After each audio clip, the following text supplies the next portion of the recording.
Welcome to the Under 8 Podcast, a daily college basketball show brought to you every weekday in under 8 minutes. At the time of recording, it is Wednesday, November 29th, 11:50 p.m. My name is Josh Mullenix. On today's pod, UNC drops a massive 100-piece on Tennessee. Arkansas gets a huge win over Duke at home, and Villanova loses again in the Big Five Classic. It's all right now on the Under 8 Podcast.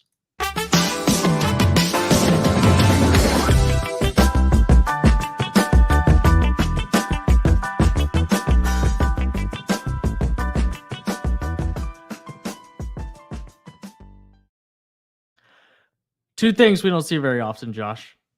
We don't see Tennessee score 92 very often.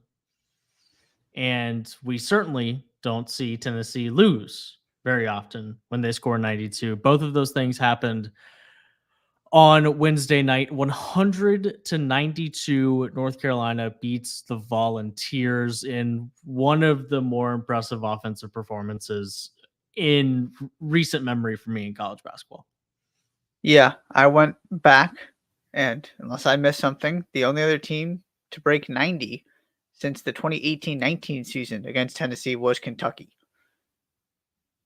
And we're talking about a handful of 80-plus point games. Like you said, this just doesn't happen.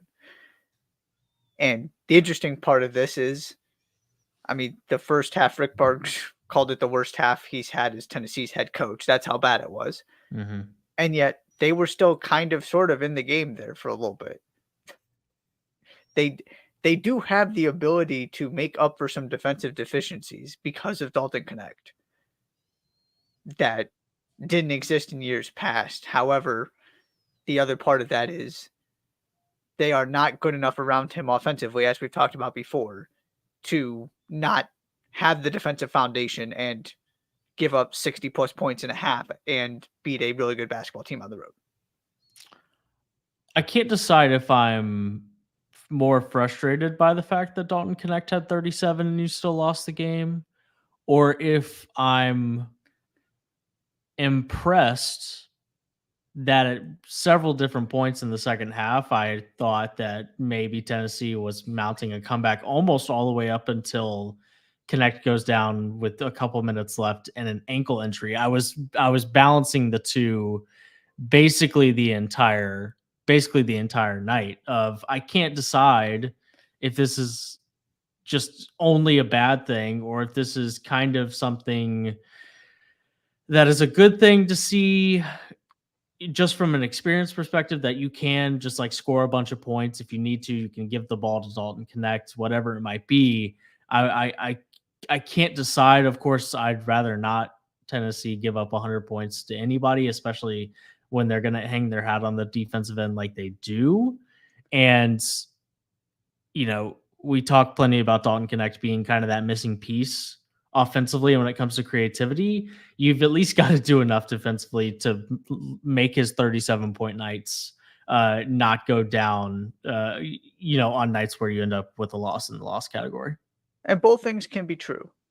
Mm-hmm. You can simultaneously look at it and say they do have the ability to, for example, get back into a game, which is not something you felt confident about, right? If they went down 8 points, you don't love their chances of finding a way to get back into the game. Mm-hmm. They showed you they can quickly overturn a deficit. They can put a big run together because Dalton Connect can go do what he did. On the other part of this, the other side of that, as you mentioned, he just tied the most points ever scored by an opposing player in the Dean Dome. This was a historically great performance. He did so with not even being able to play the entire game because of that ankle injury. You're not getting this every night. This was, as good as he's been, a spectacular performance even for him this season. So, yes, it's nice to know that you have this potential that he can go drop 35 and that you have this quick strike offense that can potentially get you back into games. Also, it's not like you can just unload this whenever you want because he was something special. And you did waste an opportunity here. They could have beat anybody in the country if they played defense in the first half. with what they did offensively. Yeah, on the other side of things for UNC, the thing that jumps off the page immediately is they went to the charity stripe 38 times, 32 of 38. It was RJ Davis, Harris Ingram, and Armando Bacot that Harrison Ingram that combined for nearly 70 points. That's where a lot of it came from. Cormac Ryan, 15 points off the bench. It's not like Carolina. Absolutely. Now it was not great in the second half from a percentage perspective. It was really that first half that you know built up that lead and had some really impressive numbers. But ultimately, 46% from the field, 42% from the 3-point line is certainly something that's noteworthy. But that 32 of 38, it's a lot easier to score 100 points when you're going to go to the charity stripe 38 times. Yeah. Bacot's numbers don't jump off the page in terms of his field goals and things like that. But the free throws are what stands out. And that tells you how much of a problem he was in this game for Tennessee, especially in that first half. They just could not deal with him. He definitely imposed his will. Yeah, get to the free throw line a bunch. Tennessee could not guard them. And it showed itself in, the 38 free throw opportunities, and you take advantage of them. You're a good offensive team. That's a combination to get to 100. Not too bad for Hubert Davis's squad, a 192 win over Tennessee. In Fayetteville, Arkansas 80, Duke 75, an Arkansas team that we couldn't stop talking enough about.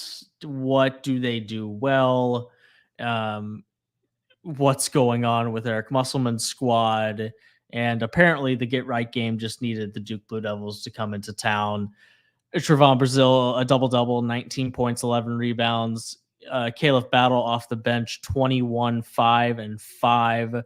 Those two guys leading the way in the scoring department. And the Razorbacks get a much-needed win, and it's one that you can start to build a very real resume around with a win over a team like Duke. It was just the exact opposite of everything that happened over Thanksgiving. They were really good defensively. And Trevon Brazile was all over the place. I don't even know if that stat line, as good as it was, does justice to how much of an impact he made. And they actually moved the ball. 17 assists. Hit their threes. They found a way to not play iso ball, but to capitalize on their offensive firepower and to actually make each other better.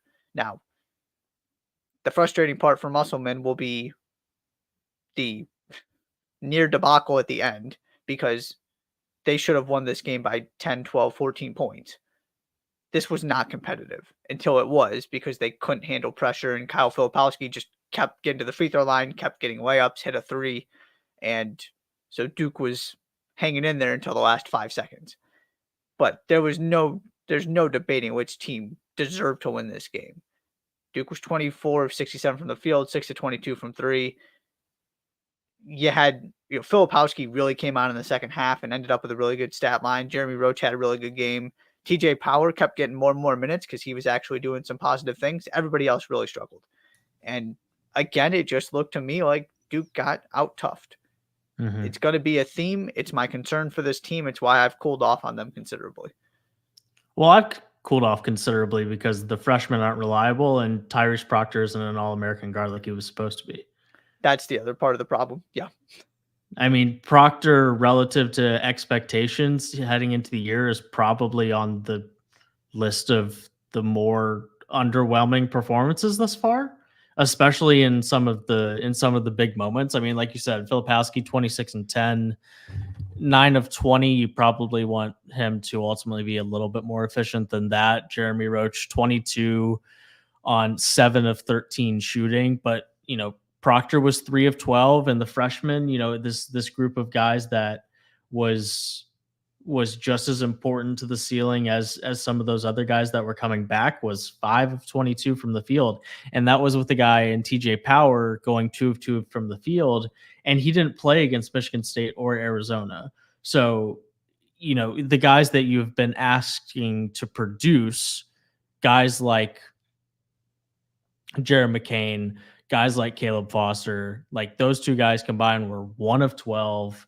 And if those things aren't going to happen in big games, then Duke is going to struggle. And you're right, there's some toughness questions. I think those are fair to ask, but from a overwhelming talent perspective that we were expecting to see from the Blue Devils this year, there are some things that need to round into form if we're going to see that version of Duke on a consistent basis. And Mark Mitchell lost his spot down the stretch as well. Mm-hmm. He also had a really poor game. Yeah, it was Roach and Filipowski after his early foul trouble once he got going. The two of them, TJ Power kind of held it together while Filipowski was on the bench, and that was about all you got. Mm-hmm. And that is simply not good enough to beat Arkansas in that building in front of a record crowd playing really well. Really fun night inside Bud Walton for sure. Lots of fun in Fayetteville, and Arkansas 80-75 gets a big win that they needed in a lot of ways. Josh, this season Villanova has beaten Memphis. They've beaten North Carolina. They've beaten Texas Tech. They've beaten Maryland. They have lost to Penn, and they have lost to St. Joseph's. They're 0-2 in the Big Five Classic this year. 0-2. St. Joe's doing something that they haven't done in almost 2 decades, which continues to add into these things did not happen when Jay Wright was the coach of Villanova. It was a 78-65 loss at home for Kyle Neptune's Wildcats, and I officially don't know what to do with Villanova. Maybe it's just if they play well, they play really well, and if they don't play well, they play really poorly. Mm-hmm. Because they, much like Arkansas, they just look like two different teams. And this was one of those games where they just couldn't make shots. They attempted 7 fewer field goals because they turned the ball over. They made 4 fewer threes, despite the fact that they took 10 more of them. Mm-hmm. This team's going to shoot threes. It's a good shooting team until it's not. And then kind of your supporting cast, Burton, Bamba, Armstrong, 11 combined points. Now you did get some contributions off the bench, which is how you got to 65, but it just has to be better, because they're outside of that Memphis game. They're just not a elite defensive team that's going to hold every team to 65, 68 points. Mm-hmm. So you got to be able to score in the mid 70s, and they certainly were not able to do that in this one. Yeah, at some point, I would describe Villanova as a good 3-point shooting team, but right now the numbers will tell you they're sub 150 3-point shooting team, and in terms of style, they have the fourth highest 3-point field goal to field goal attempt percentage. Yep. So if those two things, and it's not that cut and dry, because they also beat North Carolina on a night where they went 5 of 22 from the 3-point line. So of course it's not that cut and dry, but you look at the Penn game, 9 of 33, 27%. You look at this game, they were 10 of 37, 27%. And a team that doesn't have a ton of guys, going to the line over and over again. They only took 14 free throws in this one. It's just, they are just one of those teams, it seems, that sometimes that shooting the basketball well is going to be crucial for them. And it might not only be crucial against good teams, but even teams like St. Joseph's, and that seems like a shot at St. Joseph's. Clearly Billy Lang's squad is for real. They inexplicably lose to Texas A&M Commerce, but you take Kentucky to overtime, you beat Villanova. Clearly there's something going on there, but if you're Villanova, you just can't let this type of game ruin your momentum that you got from the Bahamas. This has very Alabama vibes to me. The more we talk about it, which is the exact opposite of what you expect from Villanova from a program standpoint. Mm-hmm. But it's look, if it goes right and the formula works, they can beat anybody in the country. They can look like the best team in the country. And when it doesn't go well, they're going to do the exact same thing, which is shoot a bunch of threes. And if they don't make them, it's going to look pretty bad. And it's just a question of how they're feeling that day. And now, it's early. Maybe they can figure this out. Maybe they can kind of adjust the way that they do things. But this is a very interesting thing to keep an eye on for me, because I don't put predictably inconsistent as a descriptor of Villanova, but that's, as you laid out, that's the point we're getting to here with how the season is unfolding. The thing about those Alabama teams was that those Alabama teams were elite defensively. That's the other part. Yes. And this Villanova team is probably not. Yeah.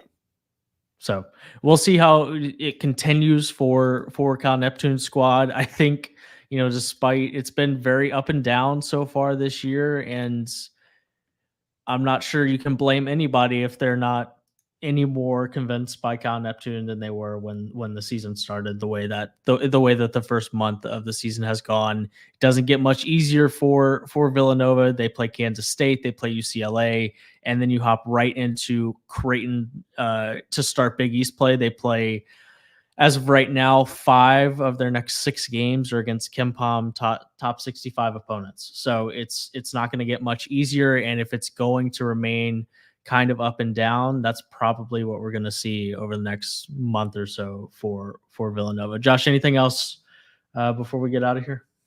Colorado State, very impressive. Huge day for the ACC. Yep.